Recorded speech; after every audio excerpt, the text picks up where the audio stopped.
আমার যে কথা হচ্ছিল সেটা হচ্ছে নন্দন তত্ত্ব ডিফাইন করে ব্যাপারটা কোন প্রসঙ্গটা কিভাবে সেটা ফটোগ্রাফিতে ইউজ করবে সেই জায়গাটা।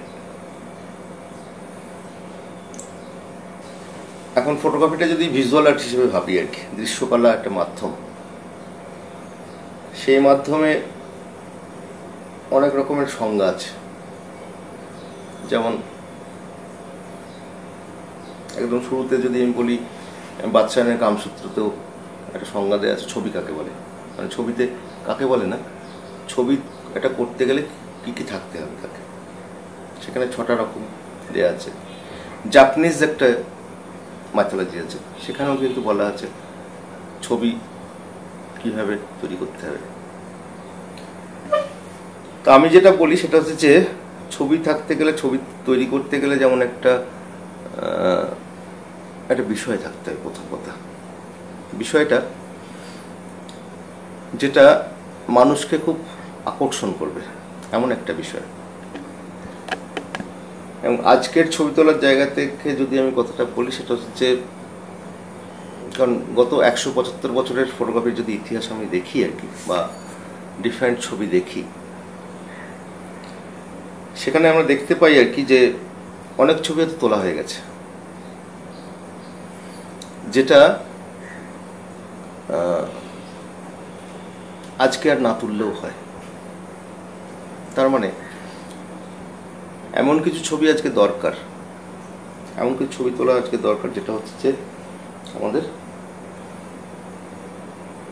দেখতে ভালো লাগবে, বা একটা আনইউজুয়াল অ্যাঙ্গেল যদি আমি বলি আর কি, একটা আনইউজুয়াল অ্যাঙ্গেল থেকে একটা ছবি তুলতে হবে আর কি।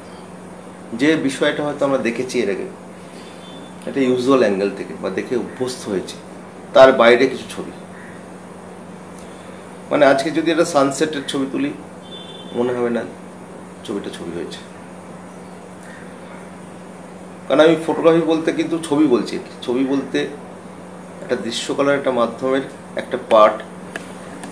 যেমন একটা পেন্টিং একটা জায়গা, শুরুতে আমরা পেন্টিং করেছিলাম, বা মানুষের সভ্যতার সঙ্গে পেন্টিংটা জড়িয়ে আছে, ঠিক সেভাবেই কিন্তু আজ ফটোগ্রাফির জায়গাটা আমাদের মধ্যে আছে, যেটা আমরা একটা আনইউজুয়াল অ্যাঙ্গেল থেকে, আনইউজুয়াল কিছু একটা লাইট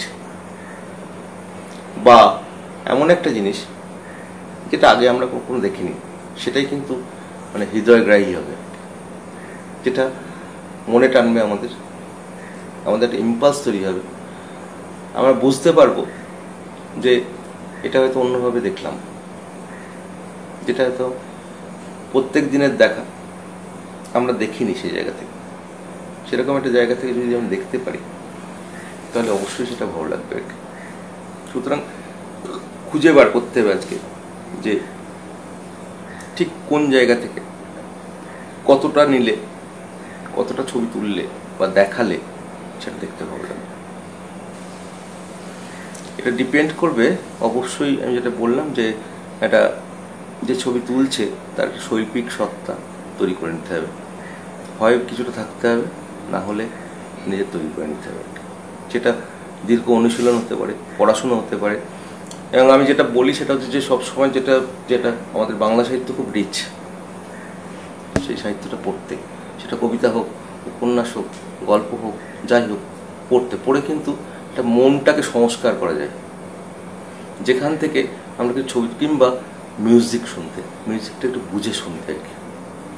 মানে আমি হয়তো মিউজিকের ছাত্র না, কিন্তু আমি জানি একটা হিন্দুস্তানি মিউজিক বলতে গেলে কি থাকা দরকার, কারণ সেই পড়াশোনাটা হয়তো করে ফেলেছি। আমার ছবি সুনীল গাঙ্গুলি দেখেছিলেন আর কি, আমাদের সাহিত্যিক, দেখে ইন্সপায়ার হয়ে বলেছিলেন আমার কবিতা লিখতে ইচ্ছে হচ্ছে ছবি দেখে। তো তার মানে কি, এই মাধ্যমে একটা মাধ্যমের সাথে আর একটা মাধ্যমের একটা যোগাযোগ তৈরি করার একটা জায়গা।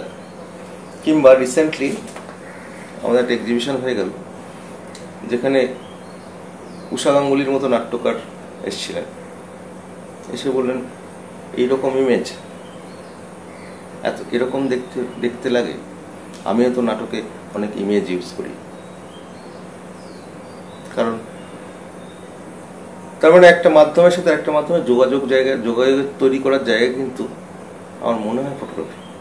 যেখান থেকে আমি প্রথমেই শুরু করেছিলাম যেটা, যে উই ক্যান কমিউনিকেট, আমরা কমিউনিকেট করতে চাই through the medium of photography.